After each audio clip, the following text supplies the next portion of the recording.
છોટાઉદેપુરથી સામે આવી રહેલી આ ચોંકાવનારી તસવીરો જુઓ।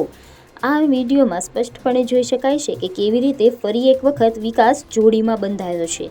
આ વિડીયો ક્વાચા તાલુકાના આરતીયા ગામનો છે, જ્યાં એક મહિલાને પ્રસૂતિની પીડા ઉપડતા રસ્તો ન હોવાના કારણે પરિવારજનોએ રાત્રિના સમયે મહિલાને જોડીમાં ઉંચકી અને 3 કિલોમીટર દૂર સેડી વાસણ સુધી લઈ જવી પડી।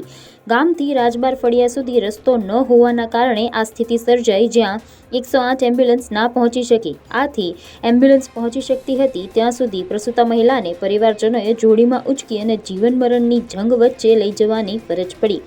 ત્યારે તંત્રની આ સૂતી કામગીરી સામે પ્રશ્નો ઉઠી રહ્યા છે કે કેમ દેશની આઝાદીના આટલા વર્ષો બાદ પણ વિકાસ જોડીમાં જ અટક્યો છે અને શા માટે આ ગામો સુધી રસ્તા જેવી મૂળભૂત જરૂરિયાતો પણ હજુ સુધી નથી પહોંચી રહી।